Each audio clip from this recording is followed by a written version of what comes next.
Good morning students, Assalamu alaikum. I am your teacher Miss Samna Tahir, and in class 4 today we are going to start our new chapter factors and multiples. और इसमें आज हम पढ़ेंगे divisibility. Divisibility क्या होती है? A number is said to be divisible by another number if after division it leaves no remainder. हमने last time जो डिवीजन की उसके अंदर नीचे हमारे पास रिमाइंडर बचा था, बट उन्होंने कहा डिविजिबिलिटी ये होती है कि कंप्लीट डिवीजन अगर हो जाती है, नीचे कोई रिमाइंडर नहीं बचता, तो वो हमारे पास क्या है, डिविजिबल नंबर है। जैसे कि अगर हम 36 को डिवाइड करें 2 से तो वो कम्प्लीटली डिविजिबल है, क्योंकि हमारे पास आंसर आता है 18 और रिमाइंडर आता है 0। इसी तरह अगर हम 65 को डिवाइड करें 5 से तो हमारे पास क्या आंसर आएगा 13 और reminder will be 0। So it is said to be 36 is completely divisible by 2 and 65 is divisible by 5। Divisibility के कुछ रूल्स हैं हमारे पास, हम आज वो स्टडी करेंगे। उसमें हमारे पास क्या है, to check divisibility for the certain rules that are to be followed the following rules are use for the numbers 2, 3, 5 and 10। 4 values हमें बताई हैं 2, 3, 5 और 10। इन सब के लिए हमारे पास डिविजिबिलिटी के रूल्स हैं और उनके साथ हमें यहाँ पर एग्जाम्पल भी दी हुई है। 2 के लिए हमारे पास रूल है, if there is an even number in the unit place then the complete number is divisible by 2। अगर हमारे पास यूनिट प्लेस के अंदर हमारे पास कोई भी इवन नंबर होगा तो इसका क्या मतलब है कि वो डिविजिबल बाय 2 है। जैसे कि यहाँ पर एग्जांपल दिए 24 में यूनिट प्लेस पे क्या आ रहा है हमारे पास 4, तो इसका मतलब है कि 4 हमारे पास इवन नंबर है और फिर ये 2 से कम्प्लीटली डिविजिबल है। 3 के लिए अगर हम देखें, if the sum of the digits of the number is divisible by 3 then the number is divisible by 3। अगर हमारे पास जो वैल्यू है उसके डिजिट्स जितने हैं उनका सम अगर हम निकालें, जैसे कि हमारे पास यहाँ पे वैल्यू है 327, हम 3 को +2 + 7 कर दें तो हमारे पास क्या आंसर आ रहा है 12। अगर उन्होंने कहा है कि जो प्लस करने के बाद हमारे पास आंसर आ रहा है वो 3 से डिविजिबल है, जैसे कि यहाँ पे 12 आ रहा है, 12 3 पे डिविजिबल है, 3 के टेबल में 12 आता है, 3 4 टाइम्स इज 12। सो ये नंबर क्या है 3 से डिविजिबल है। 5 के लिए हमारे पास क्या है, हमारे पास यूनिट वैल्यू में अगर 0 या 5 होगा तो वो वैल्यू क्या होगी 5 से डिविजिबल हो सकती है। जैसे कि 675 है, अगर यहाँ पर 670 भी होगा तो वो 5 से डिविजिबल है, क्योंकि यूनिट प्लेस पे क्या आ रहा है यहाँ पर 5 आ रहा है। अगर हम लोग 10 के लिए देखें रूल, तो 10 के लिए रूल क्या है कि हमारे पास यूनिट प्लेस पे 0 होना लाजमी है। If you have 0 at the unit place then the number is divided by 10। ठीक, हमारे पास कम्प्लीटली डिविजिबल होगा ये 10 से। कुछ एग्जांपल्स उन्होंने हमें दी हैं, हमें नीचे उन्होंने एक एग्जांपल दी है 13,546। हमने ये चेक करना है कि is it divisible by 2, 3, 5 and 10। सो हम इसको क्या करेंगे, हम इसको चेक करेंगे। सबसे पहले उन्होंने क्या किया है, 2 से डिवाइड करके देखा है।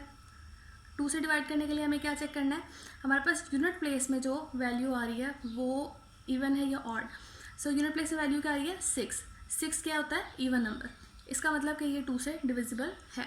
अगर हम 3 के लिए देखें तो हमने क्या करना है 1, 3, 5, 4 और 6 इन सबको हमने ऐड अप करना है और फिर हमने देखना है कि उसका जो आंसर आ रहा है वो क्या आएगा।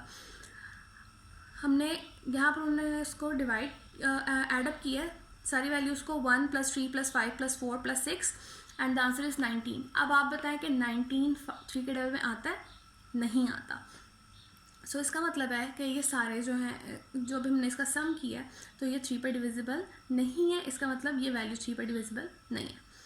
5 के लिए अगर हम देखें वैल्यू के एंड पे हमारे पास 0 या 5 है, नहीं है, तो इसका मतलब ये 5 पे भी डिविजिबल नहीं है। अगर हम 10 के लिए देखें तो एंड पे 0 होना लाजमी है, जो इसके अंदर नहीं है, तो 10 पे भी ये डिविजिबल नहीं है। Now let's move to our exercise number 1. Exercise number 1 is completely about the divisibility rules of 2, 3, 4, 5 and 10. सबसे पहला क्वेश्चन उन्होंने आपके लिए किया हुआ है 1248। आप देखें कि इसके अंदर उन्होंने चेक किया कि 2 से डिविजिबल है। द यूनिट वैल्यू इज़ 8 मतलब इवन नंबर है, तो हमारे पास ये 2 से डिविजिबल है। अगर हम 3 के लिए देखें तो हमें सबको ऐड करना पड़ेगा। So what will we do, 8 + 4 12 + 2 14 + 1 15। 15 3 से डिविजिबल है, यस 15 3 से डिविजिबल है। तो ये 3 पे भी डिविजिबल है। अब 5 के लिए अगर हम देखें तो एंड पे 5 या 0 होना चाहिए, तो हमारे पास यूनिट वैल्यू में 5 या 0 नहीं है, इसका मतलब है कि ये 5 पे डिविजिबल नहीं है। 10 के लिए अगर देखें तो यहाँ पर 0 होना चाहिए जो कि नहीं है, तो इसका मतलब ये 10 पर भी डिविजिबल नहीं है। नेक्स्ट क्वेश्चन को हम खुद सॉल्व करेंगे। हम देखेंगे अगर 2 के लिए हम लोग क्या करेंगे, हम सबसे पहले देखेंगे कि हमारे पास यूनिट वैल्यू क्या है। यूनिट वैल्यू हमारे पास 0 है, 0 is also an even number, so इसका मतलब ये 2 पे डिविजिबल है। व्हाट वी विल डू, हम यहाँ पर एक टिक मार्क कर देंगे। 3 के लिए अगर हम देखेंगे तो क्या है, 0 + 4 4 + 3 7 + 3 10, तो 10 3 के टेबल में आता है, नहीं आता, इसका मतलब ये 3 पे डिविजिबल नहीं है, हम इस ब्लॉक को खाली छोड़ देंगे। 5 के लिए अगर हम देखें, हमने क्या देखना था, यूनिट वैल्यू में हमारे पास 0 या 5 होना चाहिए। सो डू वी हैव 0 और 5? यस वी डू हैव, तो हम इसका मतलब है कि ये 5 पे डिवाइड होता है, हम यहाँ पर एक टिक मार्क कर देंगे। 10 के लिए अगर हम देखें, so what we have to see, हमारे पास यूनिट वैल्यू में क्या होना चाहिए, 0 होना चाहिए, तो इसका मतलब हमारे पास यहाँ पे यूनिट वैल्यू में 0 है, सो ये 10 पे डिविजिबल है। यहाँ पर अब हम क्या करेंगे, हम यहाँ पर लिखेंगे number is divisible by 2, 5 and 10, क्योंकि किस किस पे डिवाइड हुआ था, 2, 5 एंड 10 पे। नेक्स्ट क्वेश्चन को अगर हम देखें, 2 पे डिविजिबिलिटी के लिए तो यूनिट वैल्यू में हमारे पास क्या होना चाहिए, हमारे पास इवन नंबर होना चाहिए। 1 इज़ इवन नंबर, नो, सो 2 के ब्लॉक को हम खाली छोड़ देंगे। फॉर 3 हम चेक करेंगे, ऐड करें सारे वैल्यूज़ को, सारे डिजिट्स को, 1 + 2 3 + 3 6 + 1 दैट इज़ 7, 7 3 पे डिविजिबल है, नहीं है, सो इसका मतलब कि ये 3 पे भी नहीं आएगा।